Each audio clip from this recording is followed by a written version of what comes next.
Hi, I watched a video recently about a fellow who talked about getting started woodworking, and I thought, you know what, that's a really good idea. Why not give some of you guys the encouragement to become a knife maker? I've been making knives for 40 years, and I started when I was 16 years old. I didn't have a mentor. My dad said, hey, take a piece of steel, go out on the sander and make a knife. So I looked at a couple of books, and we didn't have YouTube back then, and I didn't have a mentor.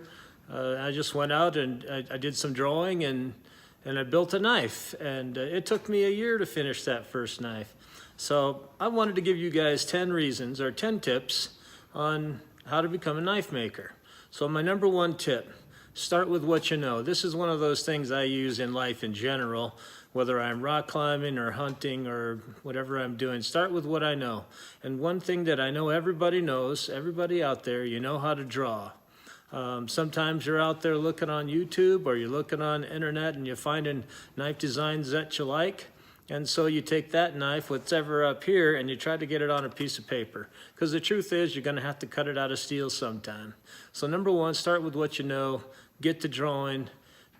An eighth of an inch makes a big difference in the shape of a knife. So draw the knife you want to build and get it on paper. All to one size, the right size, full size is what I should say. And have a good time doing your drawing. Secondly, keep it simple. Don't try to make a fancy knife. Number one, stay away from double-edged blades. That's not a good first knife. If you really, really want to do a first knife on a double-edged knife, go ahead, do it. My second knife was a double-edged dagger, and my dad gave me some advice on that one because I had no idea what I was doing. And then he walked away, and off I went. And I still have that knife, by the way. So stay on your first knife, though. Keep it simple. Okay, number three, keep the knife short. Don't make it a 12, 14-inch knife. Just make the blade 3 or 4 inches, the handle 4 or 5 inches, somewhere, whatever's your design, but don't start off with a big knife. There's a lot of grinding. It gets discouraging after a while. You can wind up with ripples and things that you just don't like, and it's a lot easier if you start off with something that's about 3 or 4 inches, and you'll have a good time. Number 4, use easy materials. There are several materials out there for steel that are easy, relatively easy. O1 is quite easy. It's a good steel. It's relatively easy to heat treat. It cuts like butter. Now I'm exaggerating a little bit, but in comparison to 154 CM or some of the stainless steels, ATS 34, which is the same thing, but don't start off with difficult materials. Use easy materials. Use a wood for the handle. If you really want to use micarta, go ahead. It's not that difficult. But don't do integral bolsters. You might want to do an integral tang. That's a good idea. Do stay away from bolsters your first knife. They can be pretty problematic also. So keep it simple. Use easy materials. I would say for your first grind, start off with a flat grind. It's relatively easy to do compared to a hollow grind, but if hollow grind is what you want to do, go ahead. But in terms of keeping it easy, I would say start off with a flat grind and see how that works for you. I would also say find somebody to mentor you. In terms of a mentor, they don't have to be next door or down the road or even in the same county. In today's world, you can have a mentor on Facebook, you can have a mentor on YouTube, you can have a mentor via email, text messaging. There's so much ways of getting in touch with people, showing them your work. I've mentored quite a few people on Facebook through private messaging. They were showing their first piece of work, and I would give them guidance and ask them questions and help guide them along to doing better work down the road. But always giving them encouragement. If you find a mentor who's a turd, for lack of a better way to say it, you might want to find a different mentor. I'm not saying don't find somebody that challenges you, but I am saying find somebody who will give you encouragement. It's easy to get discouraged as it is. You kind of have an expectation when you do your first knife that it's going to look like what you see in catalogs or like knife publications like the Blade Magazine or some of the stuff you see on Facebook and YouTube. It's not going to be like that. So don't expect it on your first knife, and a mentor will help kind of keep you guided down the right way. Next, I say build it. Just do it. You know that Nike commercial, just do it? Well, this is one of those times I actually believe in that statement. Just do it.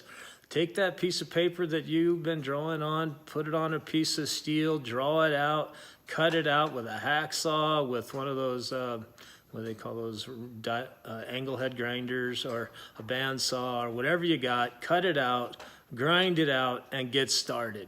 You know, just do it. Just build one. The next piece of advice I have is do the same knife all over again. Build number 2. You gotta keep going. You can't just say, oh, that didn't turn out very good or whatever. Now, I'm not saying build it exactly the same way, because you're surely going to have learned a few things just by building your first one. You're going to say, okay, I'm going to do this differently, or this will be easier. Let me ratchet back a little bit my technique or my goals, and let me, do this a little easier. But do it, and then do it again. Do it 3 or 4 times until you get, even though it's not a great knife in terms of what you see on, internet or whatever, but in terms of what you can make, you're going to make huge progress your 4th knife versus your first knife. So get started, do it, and build 3 or 4 of them, and then take what you learn and design the next one. Don't design one and then design a different knife. No, just get the first knife to where it looks the way you think it should look, giving yourself some grace because you're new, and enjoy the process. Next, I would say, well, I've already said it, don't be hard on yourself. I'm not saying give yourself a pass for shoddy workmanship. If that's, gonna be your thing, well, okay, be a shoddy craftsman. But on your first knife, nobody's gonna say jack crap to you about it, except, hey, wow, you made that? Even if they find that the blade is warped and the grind has got wobbles in it and blah, blah, whatever, if it's heat treated and it cuts the way you wanted it to, the internet and the computer words interface. Well, if the interface, meaning the handle, doesn't feel very good in your hand, guess what? If you're a knife maker, you can go back and fix it. You can grind it off and put on a new one. You can grind the one that you got down a little bit more. There's lots of things, but don't be too hard on yourself. And last but not least, more important than all of the other 9, have fun. If you aren't enjoying yourself, if this is just dragging concrete on concrete for you, maybe knife making isn't for you. I'm not saying don't pursue a difficult task. It just needs to be fun, something you enjoy doing. If hiking is your thing, maybe you should just go spend your time hiking and taking pictures, or maybe you like woodworking, go do that.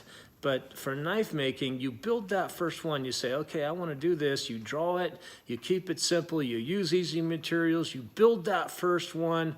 It doesn't look that great, but it feels pretty good and it cuts really good. So let me build another one. Hey, you're having fun. You're doing something very few people can do. Enjoy yourself. Don't let other people get you down. If you need help, you can always send me a question. I really enjoy helping other people get into knife making. I guess I should add number 11. And this is for you knife makers out there that have been doing this longer than a day. Stop thinking, if this is you, stop thinking that you got this secret squirrel technique, whatever. You don't. You know what I'm saying? Help out these guys that are young. Step up forward. If you think you got this magical heat treat process and you're not going to tell them what the secret temperature is, whatever, that's bullshit. Help people out. Step forward. There's plenty to go around. If your thing is teaching somebody how to evaluate their knife, then just do that. But step up forward, you guys that have been doing this a while, and help these young guys out. There's plenty of customers to go around, and quite frankly, most knife makers don't go on to be professional knife makers anyway. They make gifts for people, they do things that are fun, they get a little encouragement out of it. That's all we're trying to do here is, you know, have a good community in the knife making world, but also to produce good products.